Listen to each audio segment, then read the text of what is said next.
في الفيديو ده هنعرف مع بعض الحقيقة التاريخية لمقتل الأمير مصطفى ابن السلطان سليمان القانوني من زوجته السلطانة مهد فيران، وإيه هو السبب الحقيقي اللي خلى والد السلطان سليمان القانوني يقوم بإصدار أمر بإعدامه. هل كان بسبب المؤامرة اللي قامت بإحاكتها السلطانة هرم بمعاونة الصدر الأعظم وقتها رستم باشا، ولا بسبب الحلم الغريب اللي حلم به السلطان سليمان القانوني واللي ذكروا الكثير من المؤرخين العثمانيين الأتراك والعرب والأجانب في بعض كتبهم ومؤلفاتهم؟ بس الأول اشتركوا في القناة وما تنسوش تعملوا لايك وكومنت وشير للفيديو. اتولد الأمير مصطفى ابن السلطان سليمان القانوني في عام 1515 ميلاديا. هو الابن البكر للسلطان سليمان القانوني من زوجته الأولى مهد فيران وولي عهده الأول. أصدر السلطان سليمان القانوني أمر بإعدام ابنه وولي عهده الأمير مصطفى بعد وقوعه في شباك المكيدة المدبرة من السلطانة خرم بمساعدة الصدر الأعظم وقتها رستم باشا. قدروا إن هم يستعينوا بموضوع سياسي خطير بالنسبة للدولة وقتها، وهو موضوع تشييع الأناضول. طبعا كان معروف إن السلطانة هرم بتحاول تتخلص من الأمير مصطفى علشان تاخد فرصة لواحد من أبنائها سواء سليم أو بايزيد إن هو يتولى عرش الدولة العثمانية بعد والده السلطان سليمان القانوني. وبيصادف في الوقت ده بالتحديد رغبة السلطان سليمان في التوجه نحو إيران. بتنتشر الإشاعات اللي بتوصل بدورها للسلطان سليمان القانوني بإن ابنه الأمير مصطفى بيتواصل سرا مع شاه إيران، وإنه اتفق معاه إن يتزوج بنته ويتغلب على والده السلطان، وأقنعوه بكده. لكن السلطان سليمان في البداية ما اقتنعش بالموضوع ونهرهم جميعا وقال لهم: حاشا إن ابني مصطفى لا يتجرأ على مثل هذه الوقاحة. السلطان هرم والصدر الأعظم رستم باشا كانوا بيستغلوا كل موقف لقلب السلطان على ابنه. أشاعوا الأكاذيب وأخفوا الحقائق، وده أعاد للسلطان سليمان ذكريات انقلاب والده السلطان سليم الأول على والده وقتل أخويه لتولي العرش. فما كانش من السلطان سليمان إلا أنه أمر بقتل الأمير مصطفى.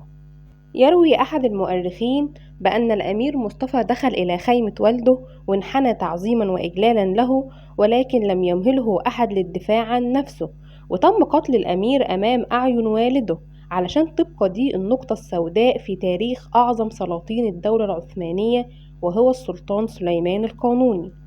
انتهت حياة الأمير البريء في عام 1553 ميلاديا، ولكن قتله أو إعدامه ممرش مرور الكرام. أثار مقتله غضب الشعب والجيش الانكشاري، وخرج كثير من الشعراء يحتجون على مقتله، وقاموا بهجاء رستم باشا وخرم سلطان الذين تسببوا في إعدامه.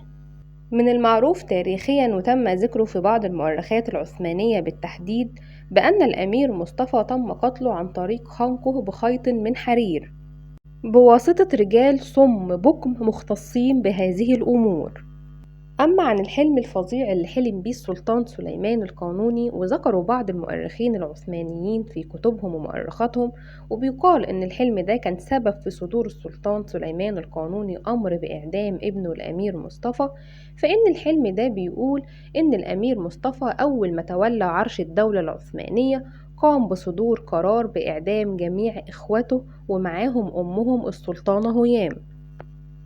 وقال البعض إن الحلم ده كان هو السبب الوحيد اللي خلى السلطان سليمان القانوني يصدر أمر بإعدام ابنه وولي عهده الأمير مصطفى، وليست المؤامرة اللي حكتها السلطانة هرم بمعاونة الصدر الأعظم رستم باشا وجوز بنتها السلطانة مهرمة. طب السؤال دلوقتي اللي بيدور في أذهان كتير قوي مننا اللي متابعين القصة دي: ماذا لو أصبح الأمير مصطفى سلطان الدولة العثمانية وما صدرش السلطان سليمان القانوني أمر بقتله؟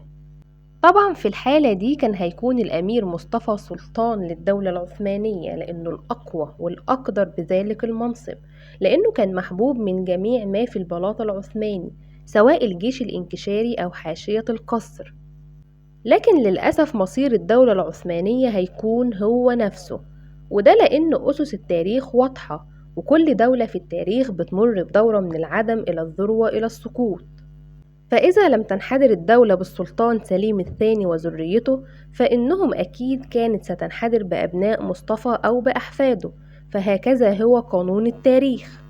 علشان كده مفيش فايدة من الحزن والتحسر على عدم صعود الأمير مصطفى إلى العرش، لأن سقوط وانهيار الدولة العثمانية لو ما كانش جه معاه فهو بالتأكيد كان هيجي مع أبنائه أو أحفاده.